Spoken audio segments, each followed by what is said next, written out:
حضرت عمر رضی اللہ تعالیٰ عنہ جب ایمان لائے تو آپ نے ایک ایک کافر کے گھر کے دروازے پہ کھڑے ہو کے کہا کہ تم کمزوروں کو مارتے تھے، میں تمہیں بتانے آیا ہوں میں محمد عربی کا نوکر بن گیا۔ بلکہ آپ نے اعلان کیا جس نے اپنی بیوی کو، بیوہ اور بچوں کو یتیم کروانا ہو اور اپنے ماں باپ کی کمر کو جھکانا ہو وہ عمر کے مقابلے میں آئے۔ اللہ اکبر۔ زنیرہ نامی ایک خاتون تھی، بہت کمزور۔ راوی کہتا ہے کہ اس کی ہڈیوں میں گودا نہیں تھا، عشق رسول تھا، اور اس کا ظالم آقا اس کو مارتا ہے، اور جب مار مار کے تھک جاتا ہے ادھر سے عمر آ رہے ہیں، یہ اسلام لانے کے پہلے کی کہانی ہے، ادھر سے عمر آ رہے ہیں تو اس نے کہا عمر تم جوان آدمی ہو تو یہ چھوڑتی نہیں ہے اپنے نبی کا نام، ذرا تم آؤ۔ عمر کوڑا پکڑ لیتے اسے مارتے مارتے مارتے تھک جاتے ہیں تو پانی پینے لگتے ہیں، تو کہتے ہیں مجھے تیرے پہ ترس نہیں آیا لیکن میں ذرا پانی پینے لگا ہوں، اور پھر گلے کے اندر ڈال کر کے کوڑا اس کی رسی کو پل دیتے اور اس کی آنکھیں باہر نکل آتی اور کہتے ہیں بلا اپنے نبی کو جو تیری آنکھوں کی بینائی واپس کرے۔ اللہ اکبر۔ تو اس نے آسمان کی طرف منہ کر کے کہا مالک میں کبھی بھی آنکھوں کی بینائی نہ مانگتی لیکن اب تیرے نبی کی عزت کا سوال ہے۔ آنکھوں کی بینائی واپس ہو جاتی ہے۔ زنیرہ کو بڑا مارا، آج عمر گلیوں میں آنکھوں میں آنسو ہیں اور عجیب دلے بے تاب ہے اور کہتے ہیں آؤ بھئی میں حضور کا غلام بن گیا ہوں، تمہیں بتانے آیا ہوں۔ زنیرہ نے موڑ کاٹا تو آگے عمر یہ آواز دے رہے تھے۔ زنیرہ ایک کونے پہ کھڑے ہو کے رو کے کہتی ہے عمر تم تو بڑے اس دن جوش و غضب میں تھے اور تم مارتے ہوئے تھکتے نہیں تھے۔ تو عمر نے کہا زنیرہ اس دن میں نے دیکھا نہیں تھا، اب میں محمد عربی کو دیکھ آیا ہوں۔ جنہ ویکھیا نہیں ہو کرن گلاں، جنہ ویکھیا نہیں ہو کرن گلاں، جنہ ویکھیا ہو تے بول دے جڑے محرم راز حقیقت دے اور راز حقیقت کھول دے۔ تو حضرت عمر رضی اللہ تعالیٰ عنہ ایمان لائے۔ حضرت عبداللہ ابن مسعود رضی اللہ تعالیٰ عنہ فرماتے ہیں کہ حضرت عمر کا ایمان لانا مسلمانوں کے لیے عزت کا سبب تھا، ان کا ہجرت کرنا مسلمانوں کی نصرت تھی اور ان کی خلافت مسلمانوں کے لیے رحمت تھی۔ حضرت عمر رضی اللہ تعالی عنہ وہ ہیں کہ میرے حضور نے فرمایا لوگوں جب نیک لوگوں کا ذکر کرو تو میرے عمر کا تذکرہ ضرور کیا کرو۔ میرا عمر وہ ہے کہ جب وہ ایک سمت سے آ رہا ہو، ایک گلی اور بازار سے آ رہا ہو تو شیطان بھی آ رہا ہو عمر کو دیکھ کے راستہ تبدیل کر دیتا ہے۔ حضرت عمر رضی اللہ تعالی عنہ کی طبیعت کے اندر جو جاہ و جلال تھا، طبیعت کے اندر جو سختی تھی، وہ اسلام کے اندر آ کر بھی قائم ہے، اور آپ نے وہی سختی، وہی جاہ و جلال جو پہلے مسلمانوں کے خلاف تھا اب کفار کے خلاف، منافقین کے خلاف حضرت عمر کی طبیعت کے اندر وہ جوش و خروش بدستور موجود ہے۔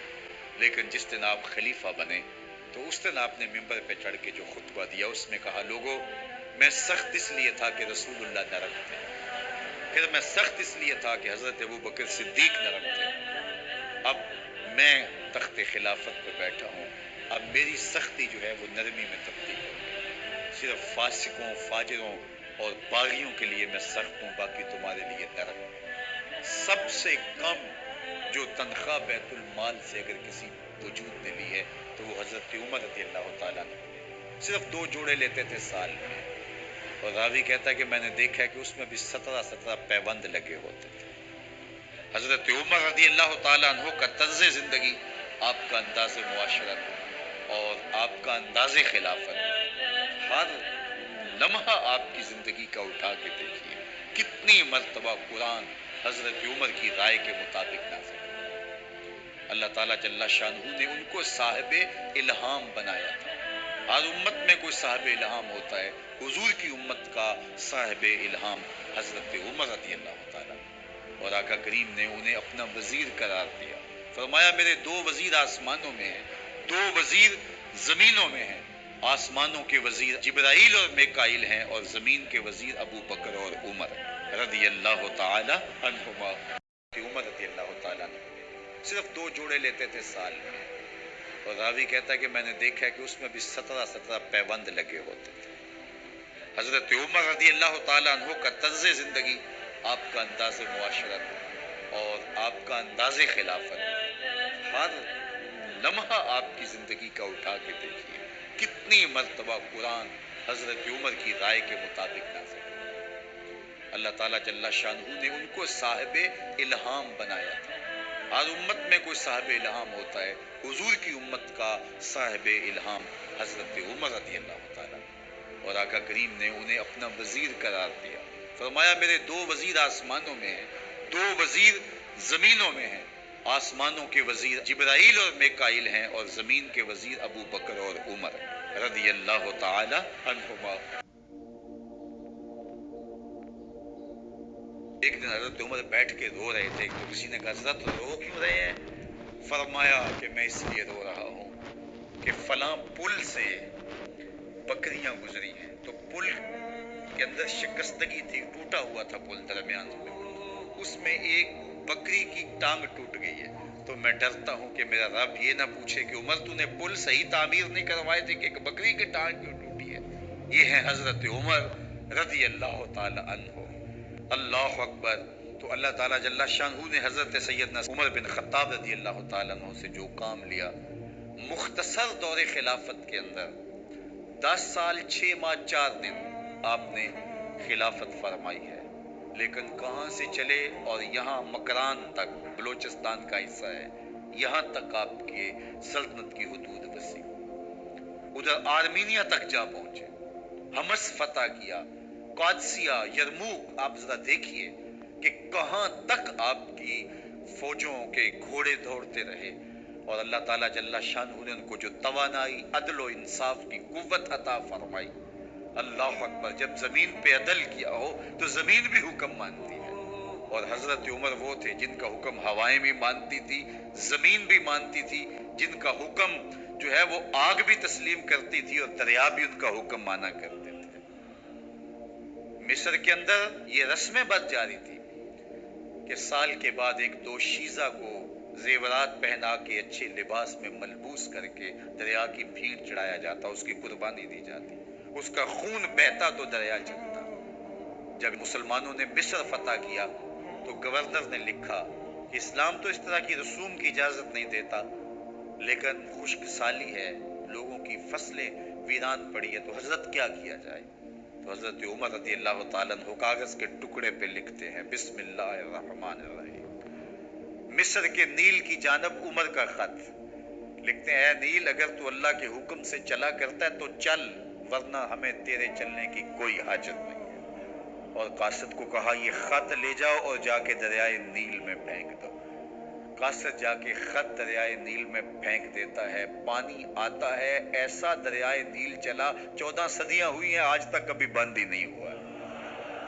دریا حکم مانتے، آگ نکلتی ہے، لوگ حضرت عمر رضی اللہ تعالی عنہ کے پاس آئے، حضرت لاوا پھوٹا ہے، آگ نکل رہی ہے اور مدینے کی طرف بڑھ رہی ہے، اب کیا کیا جائے؟ فائر بریگیڈ تو زمانے میں تھی نہیں۔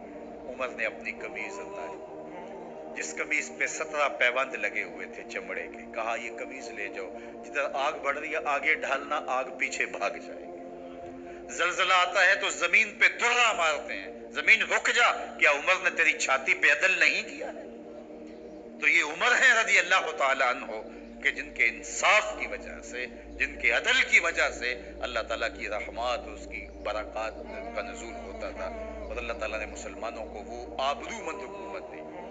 کائنات کی تاریخ کے اندر ایسی حکومت آپ نے نہیں دیکھی ہوگی جو حضرت عمر نے حکومت کی ہے۔ اللہ اکبر۔ فرمایا فرات کے کنارے پہ ایک کتا بھی پیاسا مر گیا تو اس کا حساب بھی عمر سے ہوگا۔ باہر سے سفیر آتا ہے اور آ کے پوچھتا ہے کہ میں امیر المومنین کے، مسلمانوں کے حکمران کے محل میں جانا ہے، تو مسکرا کے کہتے ہیں ہمارے امیر کا تو کوئی محل نہیں ہے۔ کہا کہاں ہے تمہارا امیر؟ کہا مسجد نبوی میں ہوگا یا بیت المال کی اونٹوں کی دیکھ بھال میں لگا ہوگا۔ وہ جب گئے تو مسجد میں نہیں ہے، اللہ اکبر، وہاں گئے تو وہاں بھی نہیں ہے۔ پھر کیا دیکھتے ہیں کہ عمر رضی اللہ تعالی عنہ جنت البقیع کے پاس ایک درخت کے نیچے اینٹ کا سرانہ رکھ کے سوئے ہوئے، تو اس نے کہا عمر تو نے عدل کیا ہے، تجھے کچی اینٹ پہ بھی نیند آ گئی۔ ہمارے حکمرانوں نے انصاف نہیں کیا اور وہ بند اور محفوظ کمروں کے اندر بھی سکون اور چین کی نہیں سو سکتے۔ حضرت سیدنا عمر رضی اللہ تعالیٰ عنہ نے اس طرح ان امور سلطنت نبھائے۔ آپ دن کو لوگوں کی دیکھ بھالی کرتے، لوگوں کی ضروریات سنتے سمجھتے، اور جب رات پڑتی لوگ سو جاتے، عمر مدینے کی گلیوں میں پہرا دیتے۔ کائنات نے کوئی ایسا بھی حکمران دیکھا ہوگا؟ اللہ اکبر! وہ مجاہد جو مختلف محاذات پہ گئے ہوئے ہوتے، ان کے گھروں کی دیکھ بھالی کرتے، ان کی ضروریات کا خیال رکھتے، ان کی آبرو کا پہرا دیتے۔ راتوں کی تنہائیوں کے اندر حضرت عمر اٹھتے اور جا کے گشت کرتے، چکر لگاتے، دیکھتے کوئی آنکھ پر نم نہ ہو، مفلسی کا کسی گھر میں ماتم نہ ہو۔